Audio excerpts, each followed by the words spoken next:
Mexico has recently made some changes to their visa laws that have thousands of people scrambling to find a new home. Until now, you could live pretty much indefinitely in Mexico on the perpetual tourist visa, but not anymore. Now they are forcing expats to apply for a new temporary residency visa. Unfortunately, a lot of expats just don't qualify for one. If you live in Mexico now and you need to find a new home, or if you were planning to move to Mexico but your plans have now been derailed, we have another option for you. In this video, we're going to give you 10 reasons why we think Ecuador is a better choice than Mexico for retirees and expats. If you're looking for a new home away from home, or if you just want to see what life is like in South America, hit that subscribe button and ring the bell, because we show you what it's like to live in Ecuador and we show you what to do once you get here. Why we share the top 10 reasons why we think Ecuador is better than Mexico for retirees and expats. We are going to step into the Wayback Machine and show you some of the amazing scenery that we have filmed here in Ecuador over the past several years of living here. And make sure you stick around to the end because we saved some of the best reasons for last.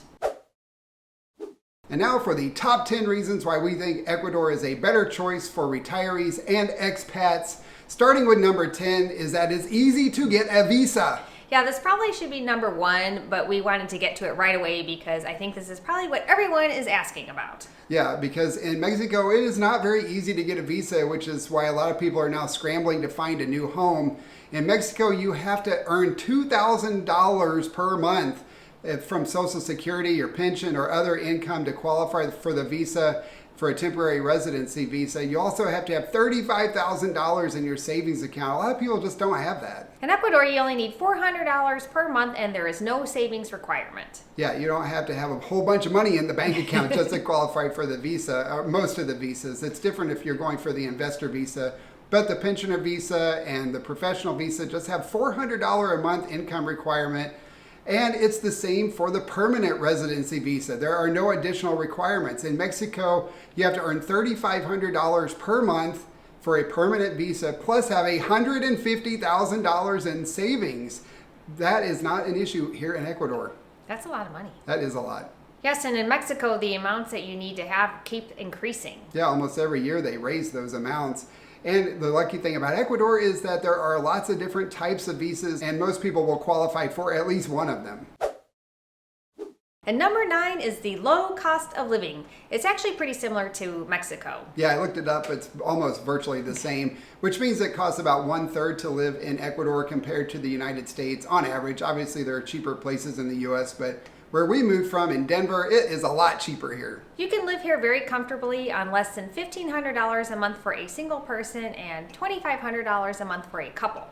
And if you're on a really tight budget, you can certainly live here on even less than that. Probably $800 for a single would still be pretty comfortable, at $1,200 for a couple. Your main expenses are housing, food, and health insurance. And some of those are pretty flexible depending on your preferences, so you can cut costs where you need to. The mountain towns like Cotacachi, Cuenca, Loja, and Vilcabamba are your cheapest options. Yeah, the coast is a lot more expensive than the mountain towns. So if you're on a tight budget, you might want to live up in the mountains instead of on the beach. Make sure to check out our latest cost of living video because we show what your quality of life will look like in Ecuador on less than the average Social Security check. Number 8 is Ecuador has a very stable currency. Yep, Ecuador is on the US dollar. It is the exact same currency, and boy, does that make life easier. Yeah, and a lot of people don't believe this, so I'm going to show you. It's the exact same money.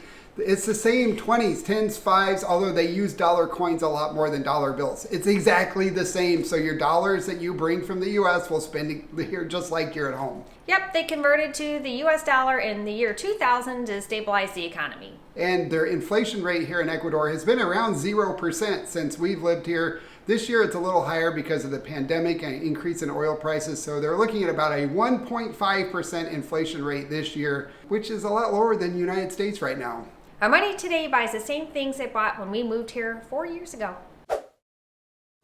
Number 7, there is no exchange rate, math, or volatility, and this is one of my favorites. Yeah, you don't have to do all that math in your head all the time to do the currency conversions, and it doesn't change because it's the same money. The exchange rate doesn't fluctuate, so you don't need to time your transfers, and there are no currency conversion fees. Yeah, so a lot of people in Mexico will time the transfers of their income to their Mexico bank account because they want to make sure and get the most money for the the current exchange rate. You don't have to worry about that here. And you also don't have to worry about your US dollars losing value just from moving them from the US to Ecuador. Number 6, Ecuador has a microclimate for everyone. It is amazing how this small country is so full of diverse microclimates. It's incredible. It has everything from jungle to desert, from mountain to beach, and from rural to developed. Yeah, the crazy thing about these microclimates are that you could drive 30 minutes away and can be in a completely different environment. Yeah, the mountains are pretty much eternal spring, 60s and 70s during the day. Usually rains a little bit in the afternoon. It's sunny in the morning. Beaches rarely get above 90 degrees Fahrenheit here, and they're usually in the 80s. Yes, and the sand is never too hot to walk on in your bare feet. That is true. And it's nice. There's stable weather here. There are no tropical storms or hurricanes. Since we're on the west coast of South America, we don't have to deal with all those hurricanes coming in off the Caribbean. Number 5, there are no genetically engineered crops in Ecuador. It's in their constitution. They are not allowed to grow them here. We know that Mexico just announced that they're going to start phasing them out over the next few years, but they're still going to allow them to be imported. The nice thing about Ecuador is that if you do get something that has a genetically engineered ingredient, it has to be clearly labeled on the packaging. The really nice thing is that none of our food is coated in Roundup. We actually really appreciate that. Yes, and there's also a lot of organic produce available throughout Ecuador. It's becoming more and more common, and the province of Santa Elena is working on becoming the first province to be completely organic. I think that's very cool. Number 4, what I call seniors with benefits. Yes, senior citizens get discounts here on things like your mobile phone and public transportation. And you also get to cut in line if you're 65 or older, or even if you just look it. You're going to have a line that's dedicated just for you at a lot of different places like banks and the grocery stores.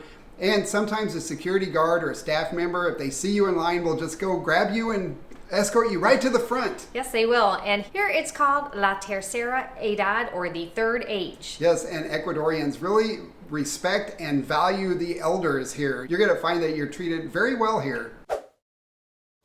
Reason number 3 is the affordable health care. Yeah, it's high quality too. The IMSS plan in Mexico, that's our universal coverage plan. If you're on a perpetual tourist visa, you can't qualify for that. But since it's so easy to get a visa in Ecuador, you'll be able to qualify for the IESS public health insurance plan, which will have you covered if you need it. Yes, and that costs about $80 per month per person. And there's no deductible, no copay, and no limit on coverage. And you can get private insurance too. Some people choose to have both to cover all their bases. Private insurance will vary on price. We pay $174 for both of us per month, but if you're older, the price does go up. So it could be as high as $300 per person if you're in your 70s or 80s. With the private insurance, you have a 2-year waiting period for pre-existing conditions, but with the IESS plan, you only have a 3-month waiting period. We have been very impressed with the quality of healthcare here in Ecuador.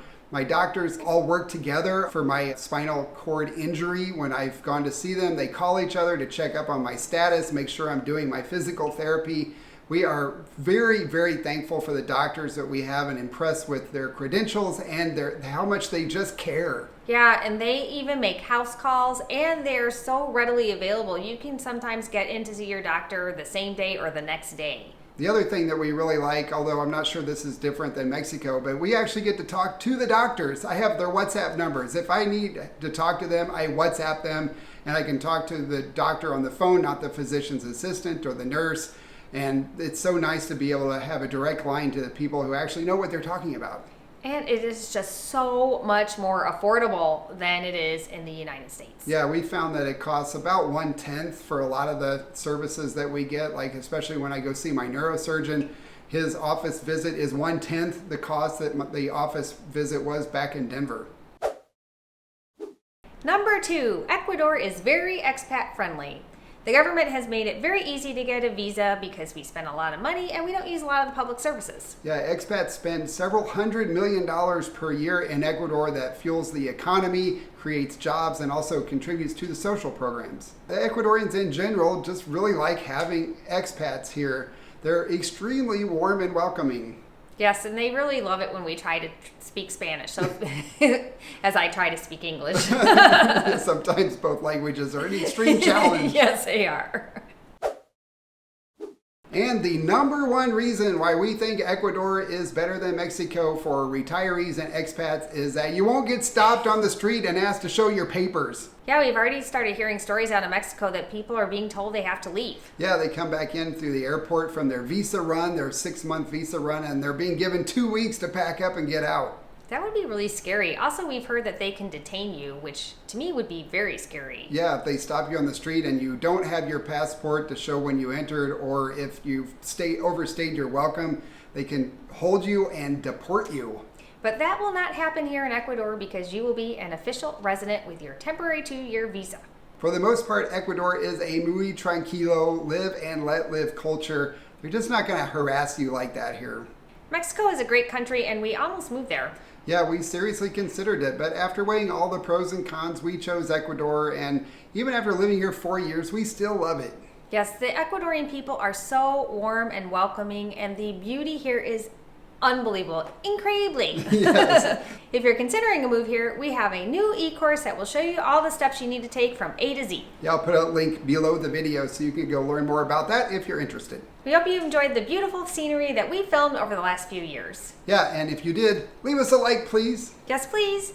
We hope you have an unconventional day, and we will see you all in our next video. Or maybe when you come to Ecuador. All right, guys, we'll see you all soon. Ciao. Ciao.